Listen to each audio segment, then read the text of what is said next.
আসসালাতু ওয়াসসালামু আলা রাসূলিল্লাহ ওয়া আলা আলিহি ওয়া আসহাবিহি ওয়া আজওয়াজিহি ওয়া যুররিয়াতিহি ওয়া আলি বাইতিহি ওয়ান নাসি আজমাইন।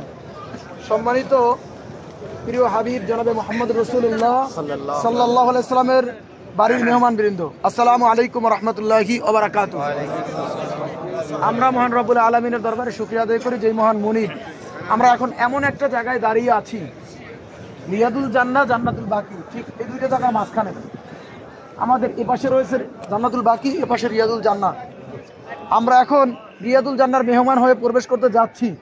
আল্লাহ যদি মাহেন্দ্রক্ষণ সময় পর্যন্ত আমাদেরকে জীবিত রাখে তাহলে আমরা রিয়াদুল জান্নাহ ইনশাআল্লাহ যাব। আমি সংক্ষেপে বলতে চাই, রিয়াদুল জান্নাহটা কি? পৃথিবীর বুকে একমাত্র শুধুমাত্র কেবলমাত্র জান্নাতের অংশ। একমাত্র শুধুমাত্র কেবলমাত্র জান্নাতের অংশ। আমরা ছিলাম জান্নাতে, আপনাদের সন্দেহ আছে? আমরা জান্নাতে ছিলাম, যেহেতু আমাদের আদি পিতা আদি মাতা জান্নাতে ছিল, আমরা জান্নাতে ছিলাম। আলমে আরোহার জগৎ কোথায়? কোথায় এটা? আলমে আরোহার জগতে আমরা বলেছিলাম আলাস্তু বিরব্বিকুম প্রশ্নের উত্তরে কলু বালা শাহিদনা। সেই সাক্ষ্য দিয়ে আমরা এসেছি। দুনিয়াতে ভুলবশত হোক, শয়তানের প্রতারণা হোক, আমরা অনেক ভুল করেছি। রিয়াদুল জান্নাহটা হচ্ছে মেম্বার থেকে শুরু করে রাসূলের রওজা, এর মাঝখানের জায়গাটা। রাসূল বলেছেন এই জায়গায় দাঁড়িয়ে কোনো মানুষ কিয়ামত পর্যন্ত যে যা বলবে সব আল্লাহ কবুল করবে। সুবহানাল্লাহ। সেই জায়গা থেকে একাগ্র চিত্তে আমরা একটা দোয়া করব। আপনি অনেকগুলো দোয়া করবেন, আপনার সব বাসনা পূরণ করবেন। আমার হলো একটা দোয়া সাজেস্ট থাকবে। সেই সাজেস্টটা হচ্ছে যে আল্লাহ, যেই শরীরটা দুনিয়ার জান্নাতে প্রবেশ করলো আপনার হাবিবের ঘোষণা অনুযায়ী, এই শরীরটা যেন জাহান্নামের জন্য সিলেক্টেড না হয়, এটা যেন জান্নাতের জন্য আল্লাহ সিলেক্টেড হয়। আমিন। দ্বিতীয় দোয়াটা করতে পারেন এভাবে, আল্লাহ আমাকে তুমি সৌভাগ্যবান বানাইছো, এখানে এনেছো, আমার পরিবারের প্রতিটা সদস্যকে এখানে আনো আল্লাহ। এই দোয়াটা করা যায় না? এরপরে আপনার যে সকল জিনিস চাওয়া আছে সব চাইবেন। এখানে ঢোকার পরে চেষ্টা করবেন মেম্বার থেকে রওজার মাঝখানে দাঁড়াইতে। কাতার আপনার যেটা হোক, সামনেরটা হোক, দ্বিতীয়টা হোক, তৃতীয়টা হোক, কোনো সমস্যা নেই। এবং দাঁড়ানোর পরে সেলফি তোলা বা এই জাতীয় ছবি টবি তোলার চিন্তা পরে রাখবেন। আগে আল্লাহর কাছে অ্যাপ্লিকেশনগুলো করবেন।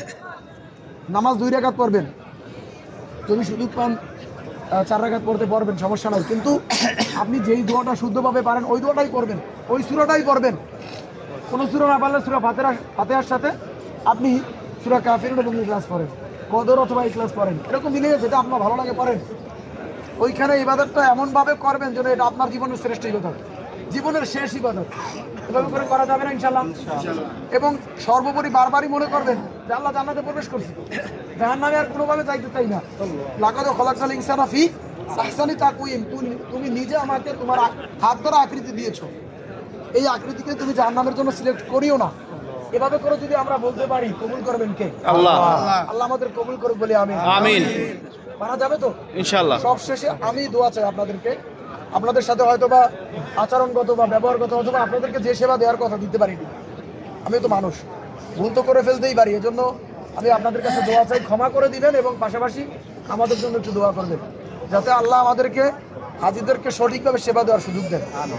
এই দোয়াটা করবেন। এবং আমাদের বাংলাদেশ এখন মজলুম দেশ, আমরা বাঙালি জাতি এখন মজলুম। আমাদের বাংলাদেশে শান্তি আসুক, অর্থনৈতিক স্থিতিশীলতা আসুক। আমরা রিয়াদুল জান্নাহ বলি সমস্যা কোথায়? আমরা 5ই আগস্টের আগে যখন আসছি আমরা অনেকে দোয়া করেছি, আমাদের দোয়া কবুল হয়েছে আমি বলবো না, কিন্তু আল্লাহ কারো না কারো দোয়া আল্লাহ কবুল করছে, কিছু না কিছু মাধ্যমের দোয়া কবুল করছে বিধায় একটা পরিস্থিতি তৈরি হয়েছে। এখন যে অর্থনৈতিক স্থিতিশীলতা নাই, এটা আমরা দোয়া করবো, আরো লোকজন দোয়া করবে, বাংলাদেশ থেকে লক্ষ লক্ষ আসে। আল্লাহ যে কারটা কখন কবুল করবে আমরা জানি।